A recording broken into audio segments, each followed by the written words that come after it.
States Army presents The Big Picture, an official report produced for the armed forces and the American people.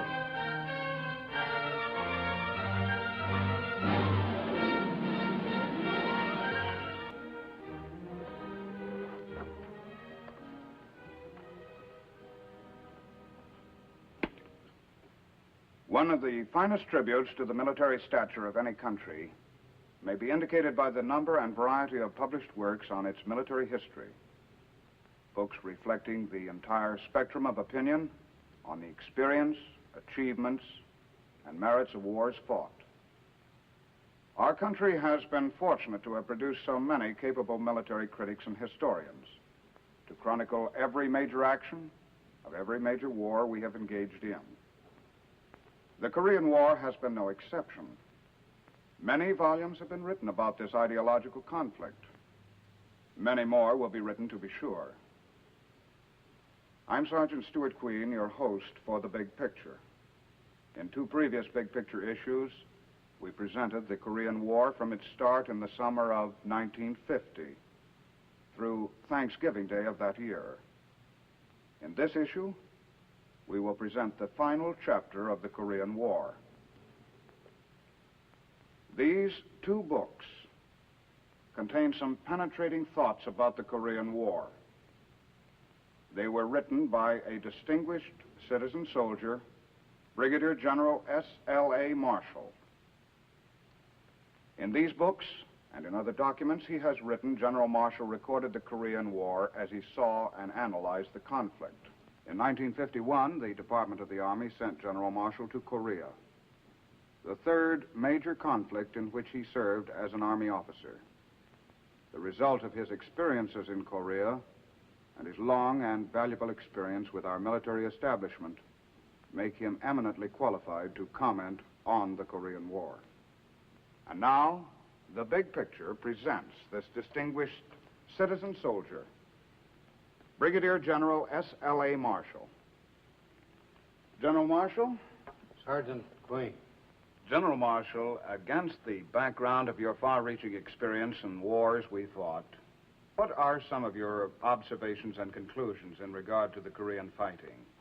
Basically, the tactics of the Korean War taught us a lot about mountain fighting, defense against night attacks, and the like, but the fighting was essentially the same as World War II. That is, the battles were won by the infantry with the usual support from the other arms and services. But in one sense, the Korean War was different. In what respect, sir? Well, it was a total ideological war. That is to say, communist North Korea, governed and supported by the communist world, estimated that South Korea was ripe for the taking. In an ideological sense, the opportunity could not be overlooked to seize the territory and to extend communism over more of Asia. Obviously, the communist world planned to benefit from the quick victory in South Korea at our expense. Does this in any way explain the entry of the Chinese communists into the Korean War? In part, yes. Primarily, I believe it was because our advancing United Nations forces came within tactical reach of Red China. Our forces had become overstretched and vulnerable to the attack, and they grabbed the opportunity. Before the Red Chinese attacked, the United Nations Command believed that Communist China would not enter the war if we confined our advance to the area south of the Yalu River. But it is a military fact, is it not, General, that it takes time, lots of time, to organize and move an army into position to attack? How did the Chinese communists do this without revealing their plans to us? Give them their due. They are masters of concealment and deception. It took them 60 to 90 days to organize their so-called volunteer army, and it required another 2 weeks or more to move the army into a position to attack. Before the Red Chinese sprung the trap, they had moved 80,000 troops across the Yalu and into positions deep into North Korea. There was a total of 120,000 Chinese communist troops ready when they attacked, and all of this accomplished without the United Nations Command realizing the intent of Red China. Deception or not, General, how did the Chinese communists keep our air reconnaissance from spotting the large concentrations of troops, vehicles, and equipment moving into North Korea? Before they entered the war full length, the Chinese forces moved only at night. During the daylight hours, they packed themselves into whatever buildings, houses, and huts they could find. They were jammed in like sardines. Their vehicles and equipment were camouflaged expertly. They were not highly mobile, however. They advanced at the marching pace of a man. But their columns stayed concealed in day, and the few who walked abroad made expert use of shadows to foil air reconnaissance. It is at this point, General Marshall, that we're going to present the photographic record of the Korean War, starting with the 8th Army's offensive the day after Thanksgiving in 1950. An operation beginning with high hopes, but one which was quickly changed in its tactical complexion. 8th Army's end-of-the-war offensive was launched the day after Thanksgiving in 1950. It started out smoothly, but by nightfall of the second day, the UN was facing a new enemy in Korea, and a new war had begun. The Chinese rolled swiftly southward, splitting the Allied line and cutting off Marine and 7th Division troops in the east near the Chosin Reservoir.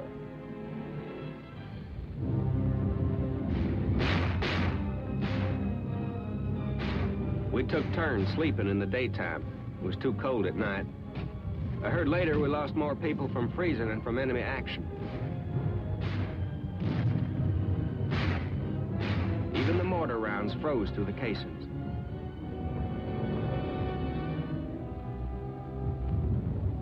The Chinese had an awful lot of people between us and the beach, but the harbor at Hungnam was our only way out.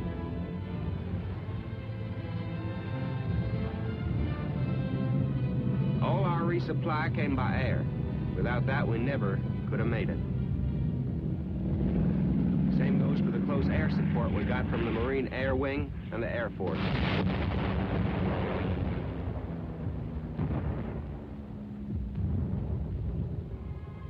They fought their way toward the sea through an enemy force which outnumbered them 5 to 1. Pausing only to evacuate wounded by air from Hagaru, they pushed on, reaching safety on December 10th. They found Hungnam a busy town.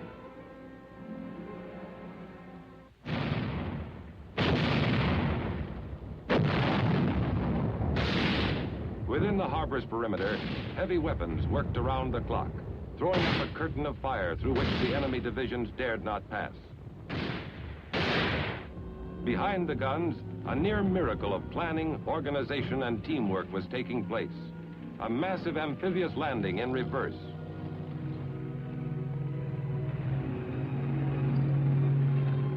In the space of 10 days, more than 100,000 fighting men were evacuated. North Koreans by the tens of thousands flocked to the dock area to plead for evacuation. From this one area, more than 90,000 North Koreans deserted their homes rather than return to the life they had experienced under communism. We were the last to leave. When we were gone, the harbor would be too. We set blocks of TNT and laced hoses filled with jellied explosive all along the waterfront.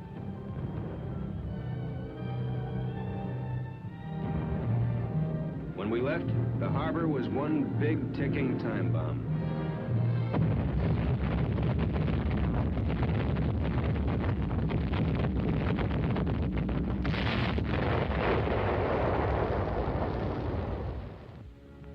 The evacuation convoy steamed southward toward the free ports of Pusan and Pohang. Their troops would reland, regroup, and move back to engage the enemy. The military withdrawal by land was orderly as the rest of the 8th Army pulled back once again across the 38th parallel. But for hundreds of thousands of civilians trying desperately to outrun the advancing communists, the journey southward was a nightmare of cold, weariness, and confusion. old people pulled loads meant for oxen or carried their precious few belongings on their backs. Children who had no part in the causes of war received full measure of its hardships just the same.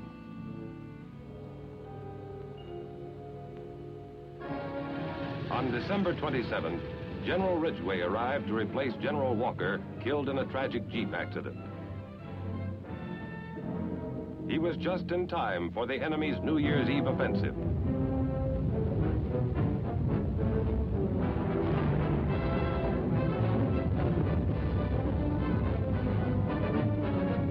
Once again, UN troops pulled out of Seoul, blowing the Han River bridges behind them.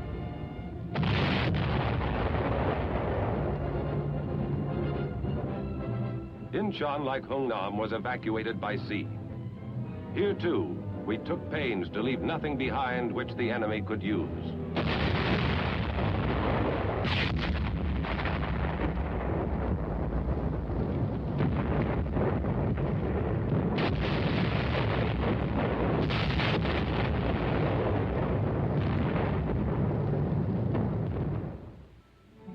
In the south, the troops which had been taken off the beach at Hungnam were regrouped, and despite bitter weather, took advantage of a welcome opportunity to catch up with themselves.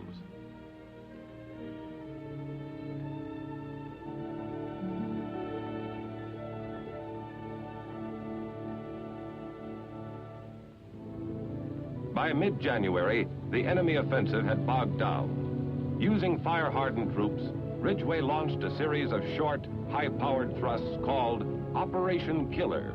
The enemy held a huge numerical advantage. Ridgway was out to eliminate it.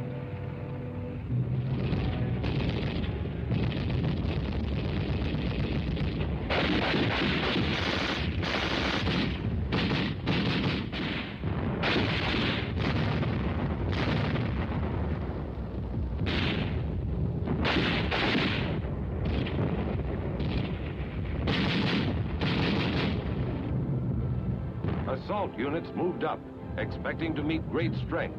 They found surprising weakness. Under the pounding raids of Operation Killer, the enemy fell back. Ridgway pressed the advantage. No rest for the enemy, and not much more for 8th Army. If anybody ever invents a mattress that feels half as good as a patch of frozen ground felt then, he'll make $1 million. Although destruction of enemy forces remained its prime objective, Operation Killer had evolved into a ground-gaining operation.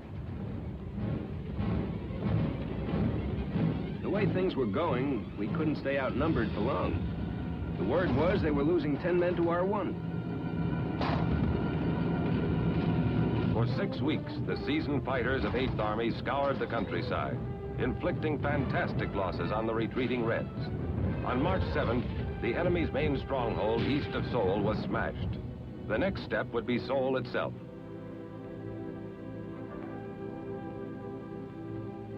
On March 15th, Korean troops entered the city. They found a few old people and children. The communists had fled. Across the full width of the peninsula, the enemy was retreating. Figure this one out. We're chasing them, and they're leaving surrender posters behind for us. In April, General James Van Fleet arrived to take over the 8th Army. A canny tactician, he replaced General Ridgway, who had been appointed Supreme Commander when General MacArthur returned to the United States. Within a week of Big Jim's arrival, he was fighting off the communist spring offensive. All available UN forces were needed to slow the enemy's human wave tactics.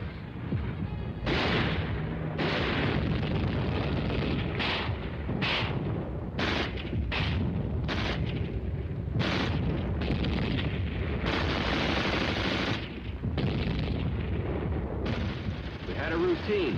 Hold till the ammo ran out, then pull back and call for an airstrike.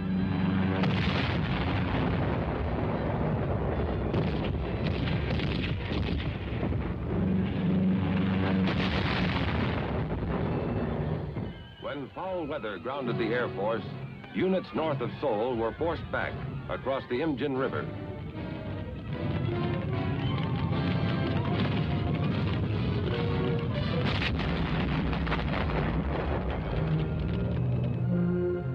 was fortified against the coming second wave of the Red Offensive. Van Fleet was determined not to lose the capital city again. Whoever said the worst part about war is the waiting was right. Still, we didn't have to wait long.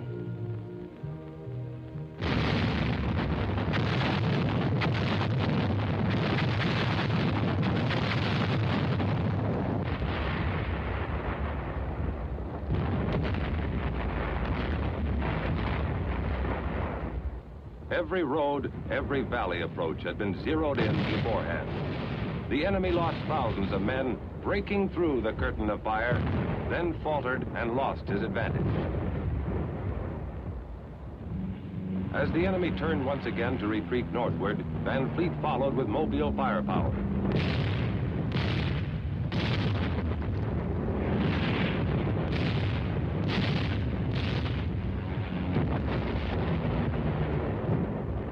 By June 2nd, we had recrossed the parallel.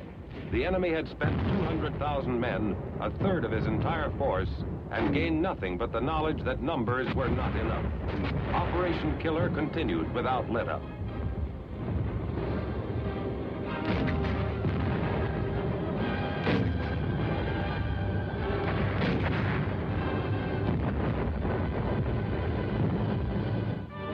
Within a month, truce feelers materialized into the first meetings at the red-held city of Khe Sanh. World peace hopes soared. The chief UN negotiator was Vice Admiral Turner Joy. His opposite number, North Korea's chain-smoking General Nam Il. Pessimistic correspondents predicted the talks would drag on for as long as 6 weeks. With the opening of truce negotiations, the line became stabilized. With minor fluctuations, it would remain much the same until the ceasefire. New battle techniques were developed. In the eastern sector, a Marine battalion made history by securing a hill in no man's land from the air by helicopter. The first wave landed a shore party which would clear the small landing area needed.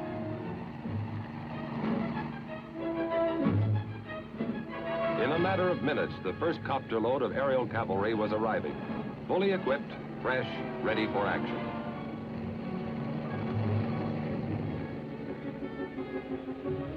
By using copters, the Marines secured commanding high ground within enemy territory without having to fight their way to it. Copters supplied the operation and evacuated troops at its completion, opening the way to a new concept in tactical troop movement. In Khe Sanh, the truce talks were already bogging down, deadlocked over the issue of a ceasefire line. We didn't like the setup in Khe Sanh. It was the enemy's home ground, and he knew it. Nam Il used the talks as a propaganda loudspeaker. The so-called neutral area was crawling with armed red soldiers. We broke off the talks. Air Force Sabre jets ruled the skies. At this point in the fighting, the UN had lost less than 80 aircraft. Verified kills on communist planes numbered 510. On the sea, as in the air, United Nations firepower went virtually unchallenged.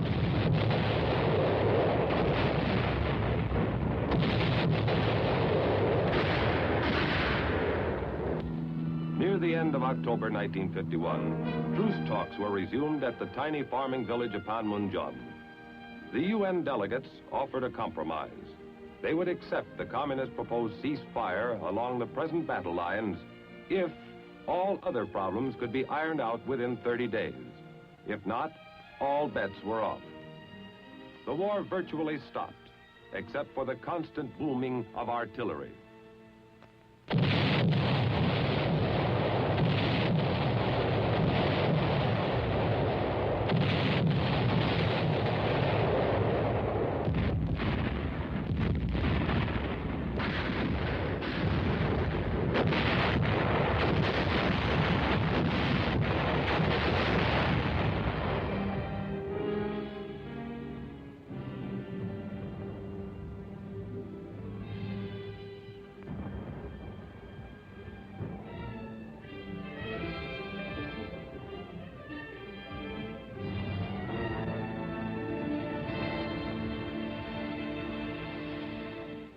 Winter came, the deadline was passed, the war was on again.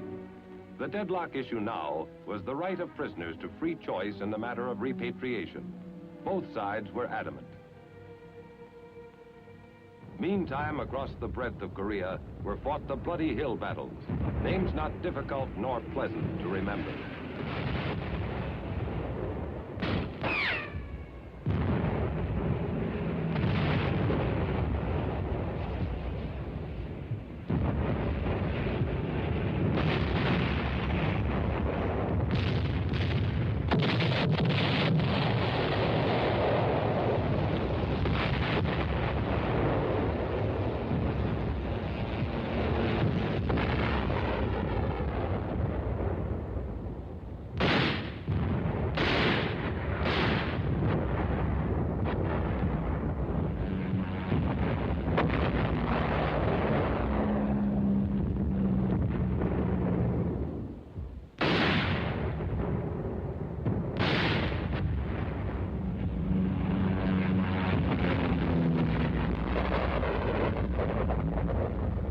The big break came in April 1953 with Little Switch.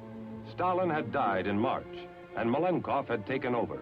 Immediately, he launched his worldwide peace offensive, and the Chinese agreed unconditionally to General Clark's standing proposal to exchange sick and wounded prisoners.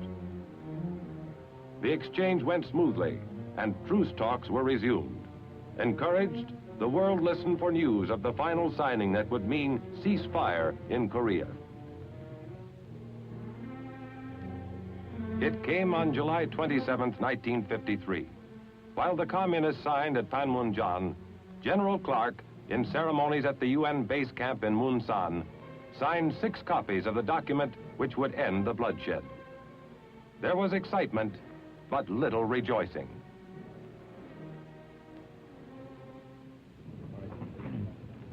We have stopped the shooting. That means much to the fighting men and their families. And it will allow some of the grievous wounds of Korea to heal. Therefore, I am thankful.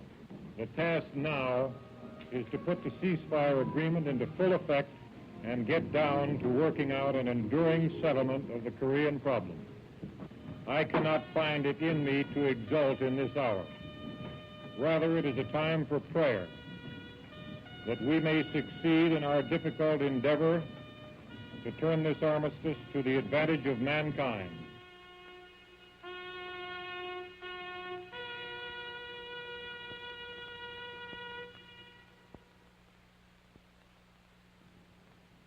Yes, the free world was happy to see the truce concluded, and the need ended for more white crosses in those faraway military cemeteries in Korea. General Marshall, few of us possess your extensive background from which to draw when evaluating military affairs. In the light of your experience, would you tell us some of your thoughts and conclusions with regard to our country's participation in the Korean War? One of the most unusual is what might be called our psychological experience. The long truce negotiations, the seemingly interminable haggling by the communists. These things could have been foreseen by us. Red China's leader, Mao Zedong, published in 1945 his outline of communist doctrine. In it, Mao stated clearly that if he ever had to negotiate with a capitalist country, he would use the same delaying and demoralizing tactics used by Trotsky for Lenin at Brest-Litovsk in 1917 and 18, when the Bolsheviks were negotiating with the Germans for an armistice. Now, these same techniques were used by the Chinese communists in Korea. The negotiating table was employed as another battlefield to demoralize us. General, were there any other aspects of our psychological experience in Korea? Well, indeed there were. The American troops were the best fighting men the United States has ever delivered to a battlefield. And they fought better than any troops before them. But they had no training in the ideological aspects of war. And so when American troops were captured, they were not prepared for the psychological warfare techniques of communist prison camps. We now know that they don't observe a civilized code and will resort to anything to break a prisoner of war. As a result of this experience, We have taken positive steps to correct this area of training the American soldier. The relatively new Code of Conduct for the Armed Forces is one of the results, is it not, General? Yes, a direct result of the Korean War. And we all know how important that code is today. And now, General, what are some of your other conclusions with regard to the war in Korea? One other point. We learned again in Korea that a trained reserve and ready National Guard are essential to our scheme for survival. I saw hundreds of reservists flown in and fitted into broken units. In the great emergency of the 1950-51 winter, these citizen soldiers had been suddenly lifted from their homes, but they kept their chins up. They fought bravely. The 8th Army couldn't have rebounded otherwise. At one time in Korea, our forces were about 50% reserve and National Guard. There's a great payoff in these civilian component programs. And why not? Men fight well because they're Americans. And of course, the harder the training, the better the product. On behalf of all of us associated with the Big Picture television series, we thank you, Brigadier General S.L.A. Marshall, for your noteworthy comments on the Korean War and your timely recognition of the continuing importance of the Reserve and National Guard programs, which are today an important segment of our military establishment. Now, this is Sergeant Stuart Queen, your host for the Big Picture.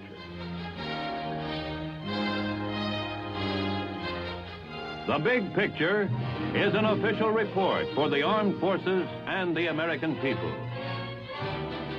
Produced by the Army Pictorial Center. Presented by the Department of the Army in cooperation with this station.